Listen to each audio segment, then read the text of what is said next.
നമസ്കാരം. ഈസി റെസിപ്പീസിലേക്ക് എല്ലാവർക്കും സ്വാഗതം. ഞാൻ ഗീത. എല്ലാവരും സദ്യ ഉണ്ടാക്കുന്നതിൻ്റെ പ്ലാനിങ്ങിലായിരിക്കും അല്ലേ? നമ്മളിന്ന് നമ്മുടെ സദ്യയുടെ വീഡിയോയുടെ 3-ാം ഭാഗമാണ് ചെയ്യുന്നത്.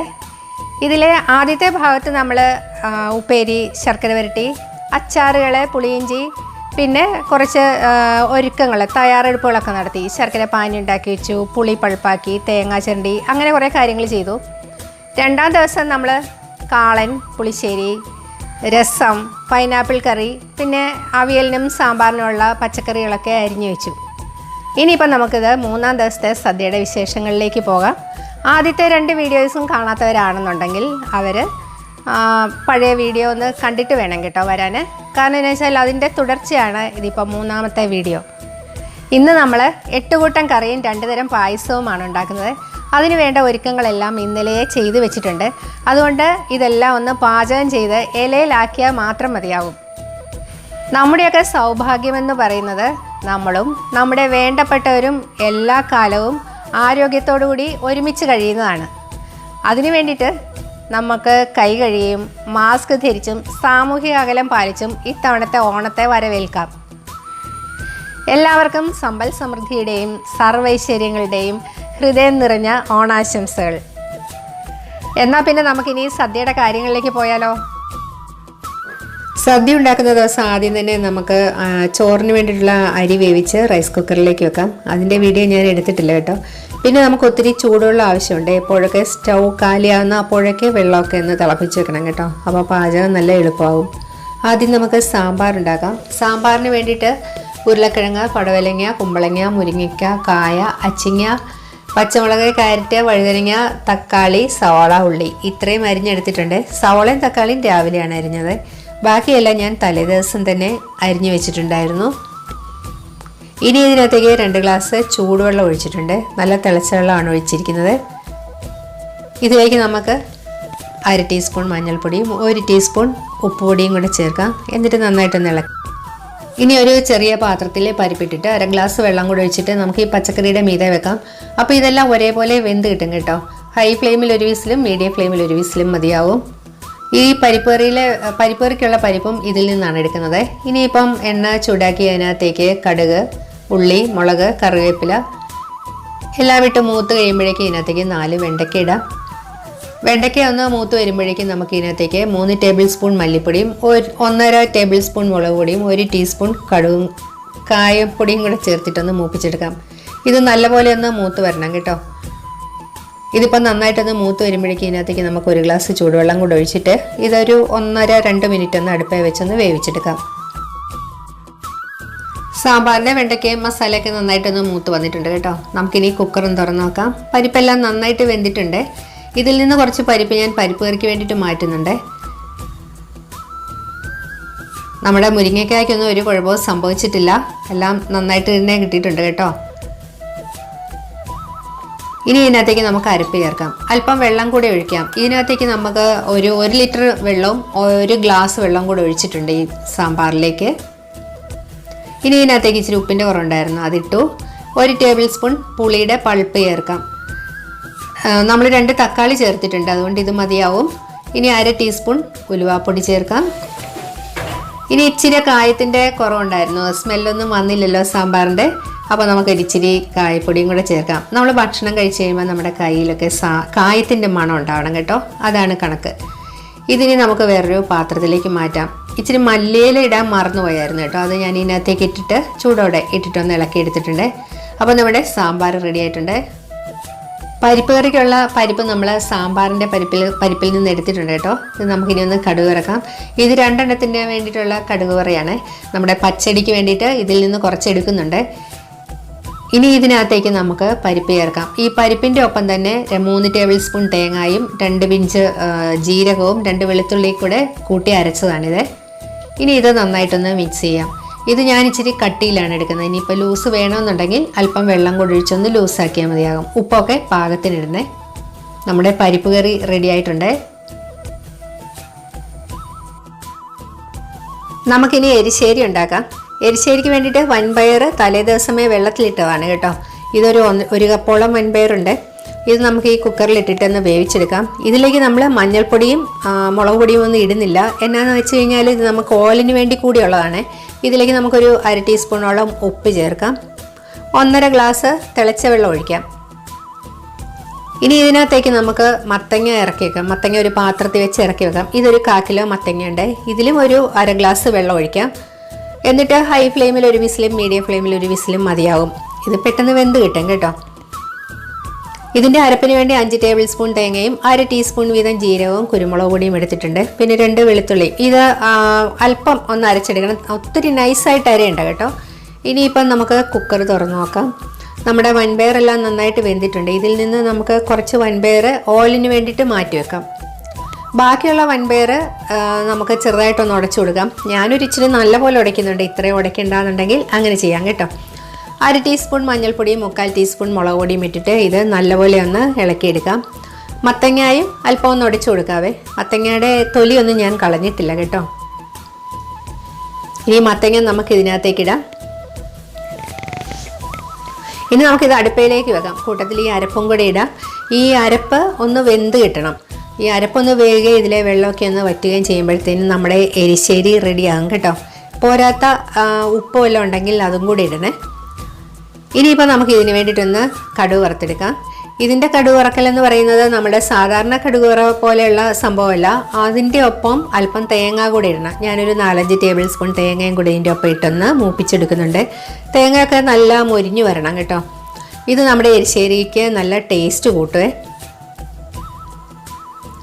ഇതിപ്പോൾ റെഡി ആയിട്ടുണ്ട്. നമുക്ക് എരിശ്ശേരിയിലേക്ക് ഇടാം. അപ്പോൾ നമ്മുടെ എരിശ്ശേരിയും റെഡിയായേ. ഇനി ഓലനാണ്. ഓലിന് വേണ്ടിയിട്ട് നമ്മൾ വൻപയർ നേരത്തെ എരിശ്ശേരിയുടെ കൂട്ടത്തിൽ വേവിച്ചെടുത്തിട്ടുണ്ട്. ഇനിയിപ്പോൾ ഒരു പാനിലേക്ക് നമുക്ക് കുമ്പളങ്ങ ഇട്ട് വേവിച്ചെടുക്കാം. കുമ്പളങ്ങ പാട പോലെ കനം കുറച്ചാണ് അരിഞ്ഞിരിക്കുന്നത്. ഇതിനകത്തേക്ക് നമുക്ക് 1/4 ഗ്ലാസ് രണ്ടാം പാൽ ഒഴിക്കാം. പിന്നെ കുറച്ച് കറിവേപ്പിലയും 1-2 പച്ചമുളക് അരിഞ്ഞതും അല്പം ഉപ്പും കൂടെ ചേർക്കാം. ഇതിൻ്റെ കൂട്ടത്തിൽ ഒരു മുളകും കൂടി ഇട്ടിട്ട് നമുക്കിതൊന്ന് അടച്ച് വെച്ച് വേവിച്ചെടുക്കാം. ഇത് പെട്ടെന്ന് വെന്ത് കിട്ടും കേട്ടോ. ഇത് വെന്തതിന് ശേഷം ഇതിനകത്തേക്ക് നമുക്ക് വൻപയർ ചേർക്കാം. ഈ വൻപയറും കുമ്പളങ്ങായും എല്ലാം കൂടെ കിടന്ന് ഈ ബാക്കിയുള്ള രണ്ടാം പാലിൽ കിടന്ന് നന്നായിട്ട് ഒന്നുകൂടെ ഒന്ന് യോജിച്ച് വന്നു കഴിയുമ്പോൾ അതിൽ ആ വെള്ളം എല്ലാം ഒന്ന് വലിഞ്ഞു വരുമ്പോഴേക്കും നമുക്ക് 1-ാം പാൽ ചേർക്കാം. 1-ാം പാൽ ഒരു 1/2 ഗ്ലാസ്സാണ് ഒഴിച്ചിരിക്കുന്നത്. ഇത്രേ ഉള്ളൂ കേട്ടോ. നമ്മുടെ ഓലൻ റെഡി ആയിട്ടുണ്ട്. വേണമെന്നുണ്ടെങ്കിൽ നമുക്ക് ഇതിനകത്തേക്ക് 1-2 ടേബിൾ സ്പൂണോ ടീസ്പൂണോ ഒക്കെ വെളിച്ചെണ്ണ ഒഴിക്കാം. അതിൻ്റെ ഒന്നും ആവശ്യമില്ല. ഈ ഓലൻ നല്ല ടേസ്റ്റാണ്. നമുക്കിനി അവിയൽ ഉണ്ടാക്കാം. അവിയലിന് വേണ്ടിയിട്ട് ചേന, ഉരുളക്കിഴങ്ങ്, പടവലങ്ങ, കുമ്പളങ്ങ, മുരിങ്ങക്ക, കായ, അച്ചിങ്ങ, മാങ്ങ, പച്ചമുളക്, ക്യാരറ്റ്, വഴുതനങ്ങ ഇത്ര എടുത്തിട്ടുണ്ട്. ഇതെല്ലാം നീളത്തിലാണ് അരിഞ്ഞിരിക്കുന്നത്. ഇതൊക്കെ നമ്മൾ തലേദിവസം തന്നെ അരിഞ്ഞെടുത്തിട്ടുണ്ട് കേട്ടോ. നമ്മളിത് അടുപ്പിൽ വെക്കുന്ന സമയത്ത് നമുക്ക് ഇതിനകത്തേക്ക് ഉപ്പിടണ്ട. കാരണം എന്താ വെച്ചാൽ ഇതിനകത്തെ സാധനങ്ങളെല്ലാം ഉപ്പിട്ട് കഴിഞ്ഞാൽ പെട്ടെന്ന് വെന്ത് കിട്ടത്തില്ല. അതുകൊണ്ട് അല്പം ഒന്ന് വെന്തതിന് ശേഷം ഉപ്പിട്ടാൽ മതി. ഇതിനകത്തേക്ക് 1/2 ടീസ്പൂൺ മഞ്ഞൾപ്പൊടി ചേർക്കാം. 1 ഗ്ലാസ് വെള്ളം ഒഴിക്കാം. ബാക്കി ഇതിനകത്ത് പച്ചക്കറികളിൽ നിന്ന് ഊറി വരുന്ന വെള്ളം ഉണ്ടാകും. ഇനി വെള്ളം പോരാൻ തോന്നിയാൽ നമുക്ക് അന്നേരം ചൂടുവെള്ളം ഒഴിച്ചു കൊടുത്താൽ മതിയാകും. കുറച്ച് കറിവേപ്പിലയും കൂടി ഇടാം. ഇനി ഈ കഷ്ണങ്ങളൊന്ന് വേഗം വെക്കാം. ഇതിൻ്റെ അരപ്പിന് വേണ്ടി 10 ടേബിൾ സ്പൂൺ തേങ്ങയും 1/2 ടീസ്പൂൺ ജീരകവും മഞ്ഞൾപ്പൊടിയും ഉള്ളിയും പച്ചമുളകും കൂടെ ഒന്ന് അരച്ചെടുക്കണം. തരിതരിപ്പായിട്ട് വേണം അരച്ചെടുക്കാൻ. ഇപ്പം നമ്മുടെ അവിയലിൻ്റെ കഷ്ണങ്ങളൊക്കെ ഒരുവിധം ഒന്ന് വെന്തിട്ടുണ്ട്. ഈ സമയത്ത് നമുക്ക് ഇതിനകത്തേക്ക് 1 ടീസ്പൂൺ ഉപ്പ് ചേർത്തിട്ട് നന്നായിട്ടൊന്ന് ഇളക്കിയെടുക്കാം. അതിനുശേഷം ഇതിലേക്ക് നമ്മുടെ അരപ്പ് ചേർക്കാം. ഒരിച്ചിരി അരപ്പിൻ്റെ കുറവുണ്ടെന്ന് തോന്നിയുണ്ട് ഞാനൊരു 4 ടേബിൾ സ്പൂൺ തേങ്ങ കൂടെ ചേർക്കുകയാണ്. ഇനി ഇത് നന്നായിട്ടൊന്ന് മിക്സ് ചെയ്തിട്ട് നമുക്ക് ഈ അരപ്പൊന്ന് വേകാൻ വേണ്ടിയിട്ട് വീണ്ടും ഒന്നുകൂടി ഒന്ന് അടച്ച് അടുപ്പയിലേക്ക് വെക്കാം. നമ്മൾ കുക്കറിൽ ഒരു അവിയലിൻ്റെ വീഡിയോ ഇട്ടിട്ടുണ്ട് കേട്ടോ. കാണാത്തവരതൊന്ന് കാണണേ. ഇപ്പം നമ്മുടെ അവിയലൊക്കെ റെഡി ആയിട്ടുണ്ട്. ഇനിയിപ്പം നമുക്ക് ഇതിനകത്തേക്ക് 5-6 ചെറിയ ഉള്ളിയും 1/2 ടീസ്പൂൺ ജീരകവും 2 കറിവേപ്പിലയും കൂടെ നന്നായിട്ടൊന്ന് ഇടിച്ചിട്ട് അതിലേക്ക് 1-2 ടേബിൾ സ്പൂൺ വെളിച്ചെണ്ണ ഒഴിച്ചിട്ട് വേണം ഈ അവിയലിലേക്ക് ഇടാൻ. എന്നിട്ടിത് നന്നായിട്ടൊന്ന് മിക്സ് ചെയ്യുക. ഇത് അവിയലിന് നല്ല രുചി കൂട്ടുന്ന ഒരു സൂത്രമാണ് കേട്ടോ. ഇപ്പം നമ്മുടെ അവിയൽ റെഡി ആയിട്ടുണ്ട്. ഇനി നമുക്ക് പച്ചടി ഉണ്ടാക്കാം. ഒരു പാത്രത്തിലേക്ക് 1/4 കപ്പ് അരിഞ്ഞ വെള്ളരിക്കയും 2 പച്ചമുളകും കൂടി ഇടാം. 1/2 ഗ്ലാസ് ചൂടുവെള്ളം ഒഴിക്കാം. 1/4 ടീസ്പൂൺ ഉപ്പ് ചേർക്കാം. ഇനി ഇത് നമുക്കൊന്ന് വേവിച്ചെടുക്കാം. ഇതിൻ്റെ അരപ്പിന് വേണ്ടിയിട്ട് 5 ടേബിൾ സ്പൂൺ തേങ്ങായും 1 ടീസ്പൂൺ ജീരകവും അല്പം തൈര് ചേർത്തിട്ട് നന്നായിട്ടൊന്ന് അരച്ചെടുക്കണം കേട്ടോ. ഇതിനു വേണ്ടി നമുക്കൊരു 1/4 കപ്പ് തൈരിൻ്റെ ആവശ്യമുണ്ട്. ആ തൈര് ചേർത്ത് അരച്ചെടുക്കാം. ഇപ്പം നമ്മുടെ വെള്ളരിക്ക നന്നായിട്ട് വെന്തിട്ടുണ്ട്. നമുക്കിനി ഇതിനകത്തേക്ക് അരച്ച അരപ്പ് ചേർക്കാം. ഇതിനി തിളയ്ക്കാൻ അനുവദിക്കരുത് കേട്ടോ. ഇത് നമുക്ക് നല്ലപോലെ ഇളക്കി ഈ അരപ്പൊക്കെ ഒന്ന് വേവിച്ചെടുക്കാം. തിളച്ച് കഴിഞ്ഞാൽ ഇത് പിരിഞ്ഞു പോകും കേട്ടോ. ഇനി ഇതിന് വേണ്ടിയിട്ട് നമുക്ക് വേറെ കടുക് വറുക്കണ്ട. നമ്മൾ പരിപ്പിന് വേണ്ടി വറുത്തതിൽ നിന്ന് കുറച്ചെടുത്ത് ഇതിലേക്ക് ഒഴിക്കാം.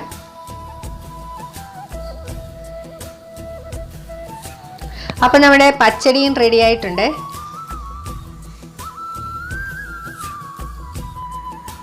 ഇനി നമുക്ക് ബീട്രൂട്ട് കിച്ചടി ഉണ്ടാക്കാം.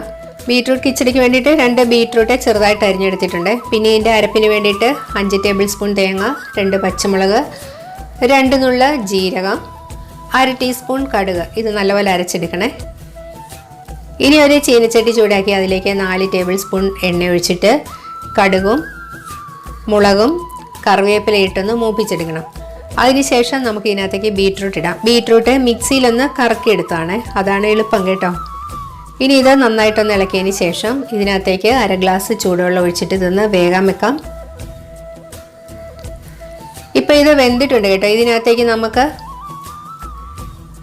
അല്പം ഉപ്പും കൂടെ ചേർക്കാം. 1/4 ടീസ്പൂൺ ഉപ്പാണ് നമ്മൾ ചേർക്കുന്നത്. അതിനുശേഷം നമ്മൾ അരച്ച് വെച്ചിരിക്കുന്ന അരപ്പ് ചേർക്കാം. ഈ അരപ്പ് 1/2 കപ്പ് തൈര് ചേർത്താണ് അരച്ച് വെച്ചിരിക്കുന്നത്. അത് ഇതിനകത്തേക്ക് ചേർക്കാം. നന്നായിട്ടൊന്ന് ഇളക്കിയെടുക്കാം. നമ്മുടെ ബീട്രൂട്ട് കിച്ചടി റെഡി ആയിട്ടുണ്ട്. ഇനി നമുക്ക് ബീൻസ് തോരൻ ഉണ്ടാക്കാം. ഇതൊരു അരിഞ്ഞ 2 കപ്പ് ബീൻസ് ഉണ്ട്.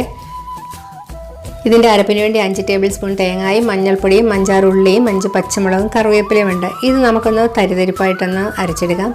ഇനി ഒരു ചീനച്ചട്ടിയിൽ എണ്ണ ഒഴിച്ച് കടുക് വറുക്കാനുള്ള സാധനങ്ങളൊക്കെ ഇട്ടൊന്ന് കടുക് വറുത്തതിന് ശേഷം ബീൻസും ഇട്ട് അരപ്പും ഇട്ട് നന്നായിട്ടൊന്ന് ഇളക്കി 1/2 ഗ്ലാസ് വെള്ളവും ഒഴിച്ച് 1/4 ടീസ്പൂൺ ഉപ്പും ചേർത്ത് നല്ലപോലെ ഒന്ന് ഇളക്കി പൊത്തി അടച്ചു വെച്ച ശേഷം ഇതിൻ്റെ വെള്ളമൊക്കെ വറ്റുമ്പോഴേക്കും നമ്മുടെ തോരൻ റെഡിയാവും കേട്ടോ. ഇതിൻ്റെ വെള്ളം ബാക്കിയൊന്ന് അല്പം നേരം ഒന്ന് തുറന്ന് വെച്ചൊന്ന് തോർത്തിയെടുത്താൽ മതി. നമ്മുടെ ബീൻസ് തോരൻ റെഡി ആയിട്ടുണ്ട്. ഇനി നമുക്ക് പാലട ഉണ്ടാക്കാം. പാലടയ്ക്ക് വേണ്ടിയിട്ട് 250 ഗ്രാം അട എടുത്തിട്ടുണ്ട്. ഇത് 1.5 ലിറ്റർ നല്ല തിളച്ച വെള്ളത്തിലേക്ക് ഇട്ട് വെക്കാം. അങ്ങനെ ഇരുന്ന് കഴിയുമ്പോൾ അട നല്ല സോഫ്റ്റായി കിട്ടുവേ. ഈ സമയത്ത് നമുക്ക് പാലൊക്കെ ഒന്ന് തിളപ്പിച്ചെടുക്കാം. 2.5 ലിറ്റർ പാലൊരു കുക്കറിലേക്ക് ഇട്ടിട്ട് നല്ലപോലെ ഒന്ന് തിളപ്പിച്ചെടുക്കാം. നമ്മൾ പാല് തിളപ്പിക്കാൻ ഉപയോഗിക്കുന്ന ഈ കുക്കർ നമ്മൾ വീട്ടിലെ ആവശ്യങ്ങൾക്ക് ഉപയോഗിക്കുന്നതാണെന്നുണ്ടെങ്കിൽ ഇതിനകം നല്ല തിളച്ച വെള്ളം ഒഴിച്ചൊന്ന് കഴുകിയിട്ട് വേണം കേട്ടോ ചെയ്യാൻ. അല്ലാന്ന് വെച്ച് കഴിഞ്ഞാൽ നമ്മുടെ പാലട പിരിഞ്ഞു പോവേ. ഇപ്പം ഇത് നന്നായിട്ട് തിളച്ചിട്ടുണ്ട്. നമുക്കിനി ഇതിനകത്തേക്കൊരു 1/2 കിലോ പഞ്ചസാര ചേർക്കാം. പഞ്ചസാരയുടെ അളവ് അല്പം കൂടിയും കുറഞ്ഞും ഒക്കെ ഇരുന്നാലും കുഴപ്പമില്ല കേട്ടോ. ഇനി ഇത് അടച്ചു വെക്കാം.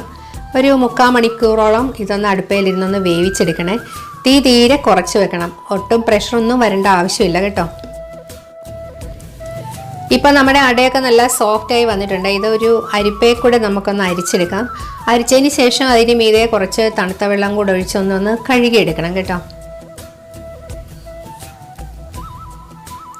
ഇപ്പം കുക്കറൊക്കെ തുറന്ന് എടുത്തിട്ടുണ്ട് കേട്ടോ. ഇതിനകത്തേക്ക് നമുക്ക് ഈ അടയിടാം. ഈ അടയും പാലും പഞ്ചസാരയും കൂടെ നന്നായിട്ടൊന്ന് യോജിച്ച് കിട്ടണം. അതിന് വേണ്ടിയിട്ട് ഒരു 3/4 മണിക്കൂറോളം ഇതിങ്ങനെ ഇളക്കിയെടുക്കണം. അങ്ങനെ ഇളക്കി കഴിയുമ്പോഴേക്കും നമ്മുടെ പായസം റെഡിയാവും.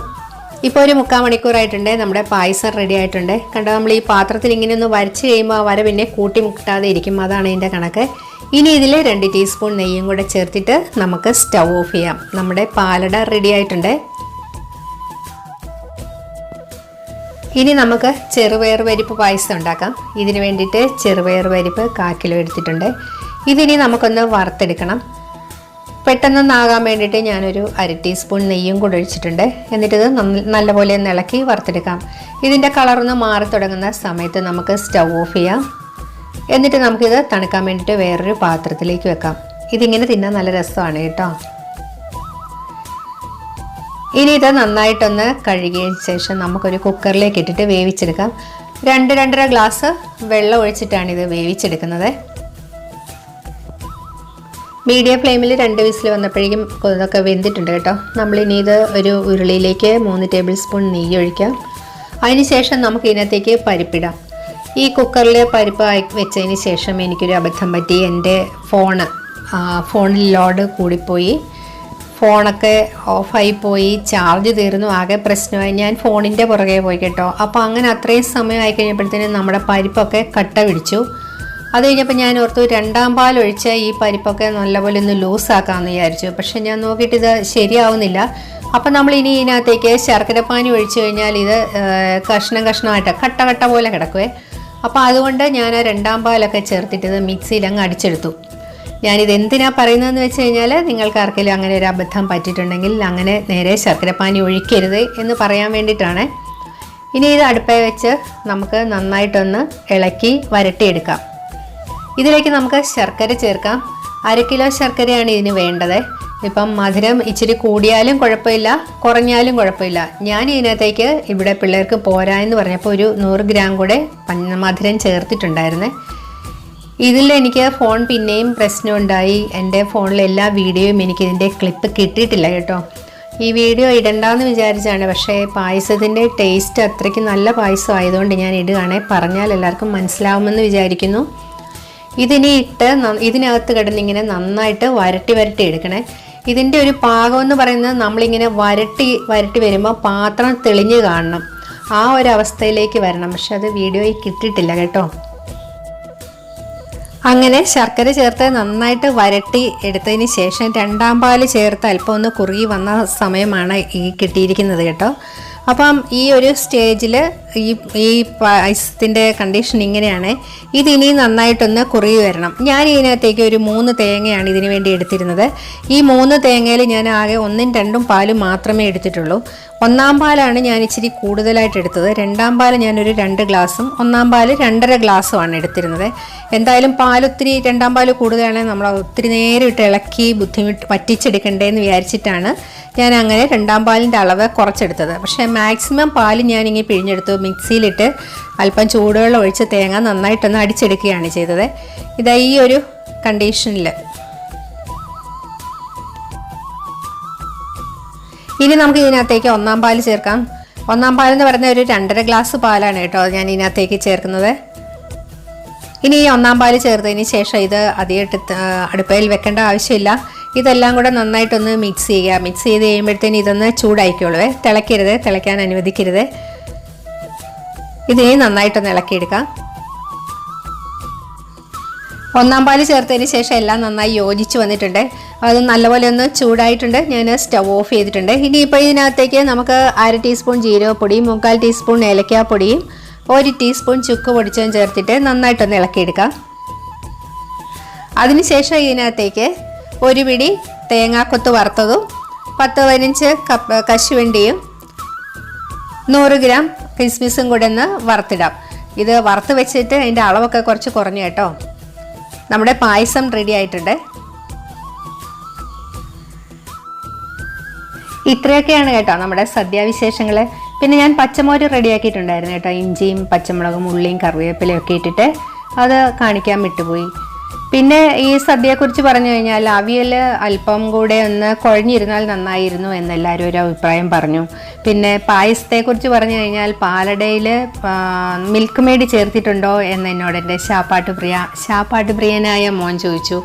അതുപോലെ തന്നെ ഇത് ഒരു പരമ്പരാഗത രുചിയുള്ള പരിപ്പ് പായസമാണെന്ന് അവൻ പറഞ്ഞു.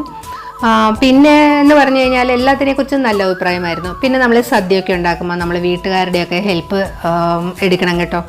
എന്നെ സഹായിക്കാൻ എൻ്റെ ലിനിഷ ഉണ്ടായിരുന്നു. ലിനിഷ പാത്രം കഴുകാനും അതുപോലെ പച്ചക്കറി അരിയാനും ഒക്കെ എന്നെ കുറേ നേരം ഹെൽപ്പ് ചെയ്തു.